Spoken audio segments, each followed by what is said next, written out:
It's time to Trust Us. Presented by Dustin DeHart at Nova Home Loans. Call him today at 577-2600. Handoff Elliott, right up the middle, cuts to the right, to the goal line. Walk the dog for the first time. Zeke Elliott's first NFL touchdown. He'll give it to Elliott, big hole on the left to the 10, outside to the 5. This will be a dog walk. Walk the dog, Zeke.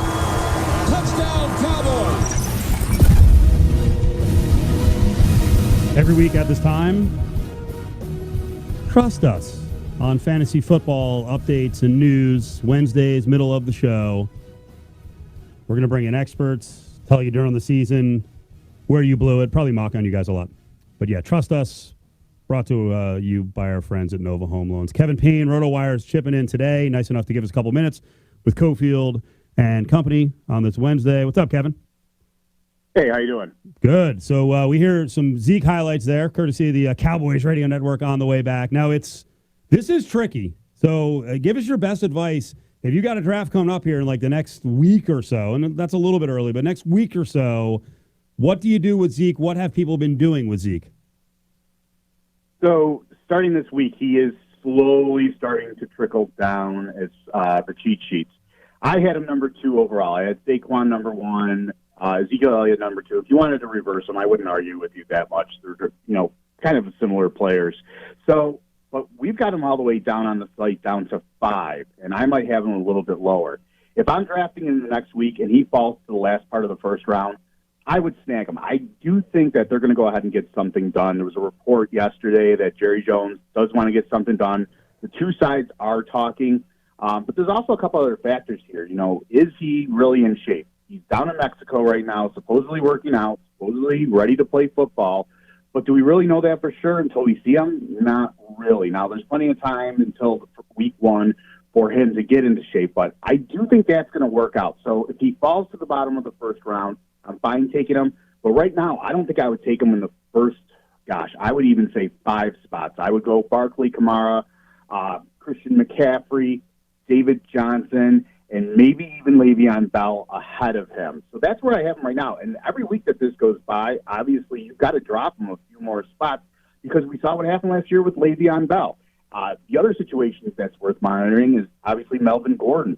I saw in a high-stakes league last night, he went 28th overall, and this is a guy that before the holdout was going towards the last part of the first round. So that's how much Melvin Gordon has dropped. We've seen reports that he might miss half the season. He might miss the whole season. The difference between him and Le'Veon Bell is Le'Veon Bell set out for $14 million. Gordon's only sitting out for $5 million and could get rewarded much in the way that Bell was, getting $35 million guaranteed. So both are interesting situations to watch, but as these days go by and we don't get any positive news that is definitive, you've got to go ahead and drop these guys down a few spots on your cheat sheet. So let's talk strategy for a minute when it comes to a guy like Zeke, or especially with what you just mentioned with Melvin Gordon. Let's assume he doesn't play 4 games, 8 games, whatever the case might be. And at 28, not that you can always get him at 28, but in that situation, you're talking about essentially a high 3rd round pick, and you're going to be able to replace him with someone for that time. You're obviously not going to get that kind of talent. If you're getting him late 2nd round, early 3rd round, and you're willing to wait out that 6 games, 8 games, whatever it might be, do you think that's a viable strategy? I think a lot of it depends on how deep your bench is. The shorter your bench is, and I play in leagues that only have 4 and 5 bench spots, it's really tough to do that. And because by the time he comes back, you may already be out of it. You can't count on going a perfect record once he comes back till the end of the regular season. So if it's a deeper bench, if you've got 8 or 10 spots, then I'm a lot more comfortable taking him there.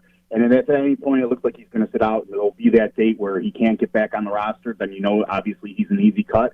I'm fine taking him at the end of the 2nd, early 3rd round if I've got enough bench spots. I think that's really the biggest factor there. And then you also have to kind of change your strategy. Maybe you draft an extra running back or 2 to go ahead and use as insurance for that replacement value. Pick a guy who's like the backup but has a lot of upside should the starter get injured. So that's the way I would go ahead and handle the Melvin Gordon situation. A lot depends on how many bench spots you have. Talking to Kevin Payne from Rotowire. We're helping you get ready for your fantasy football drafts. The Antonio Brown news is obviously dominating the day. I don't know. Frostbite on the feet. That's a new one. I doubted it yesterday. It turns out it's a true thing. Now we're talking injury instead of holdout, and a weird injury. What would you do with Antonio Brown right now? Okay, so I wasn't very much on the Antonio Brown train to begin with. He was going like early second round, late second round, somewhere in the second round. And for me, that was even a little bit too high because I kind of take a look at the situation. I think Gruden's going to try to run the ball with his rookie, Josh Jacobs. I think that if Amari Cooper couldn't get it done with Derek Carr, why do we think that Antonio Brown, and yes, I do believe Antonio Brown is a better receiver than Amari Cooper, but why do we think Antonio Brown is still going to put up those same huge numbers we're used to? So I already had him down quite a bit. Look, this foot injury, and I've seen the bottom of his feet, and they say it's blisters. It doesn't seem like this is a thing that's going to heal within the next week, even the next 2 weeks. So that has even more, that's another red flag for me, for him.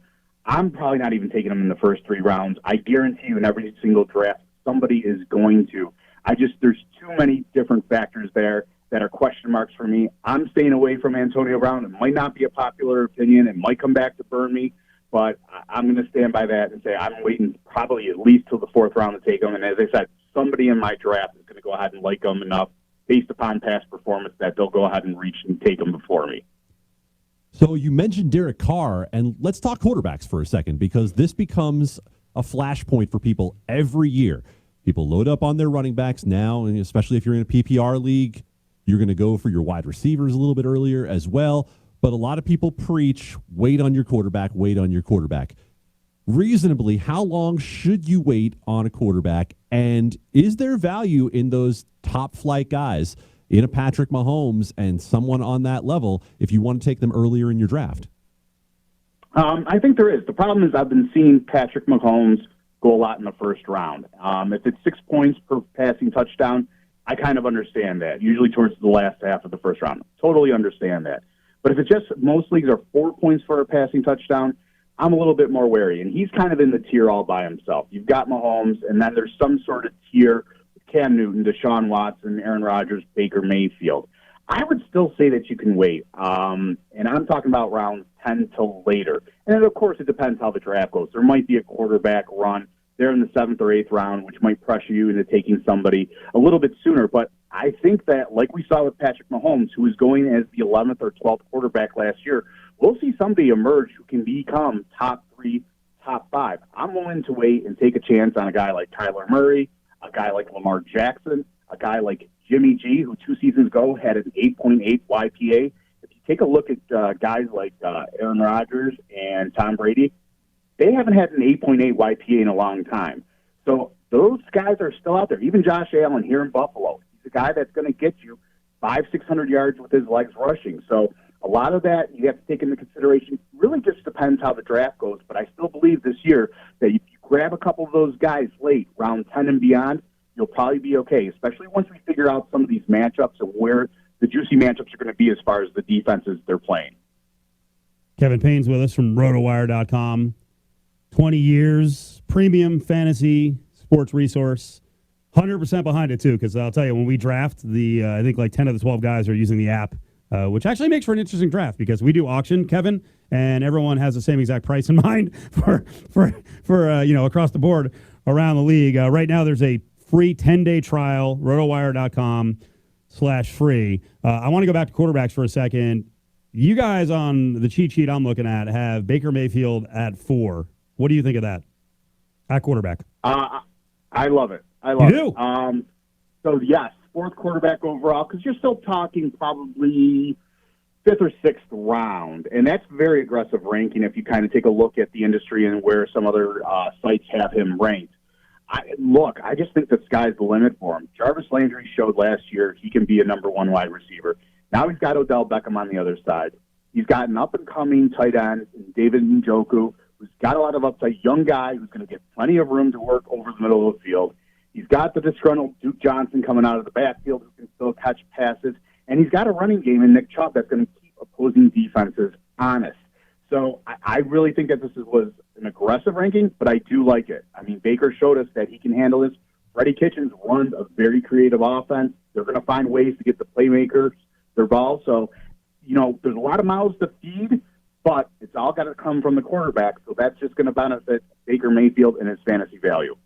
More fantasy points for the season. You can help settle a bet that we've already made. Not that it's going to settle it because we have to see what happens, but we like to bet on the show because it's Vegas.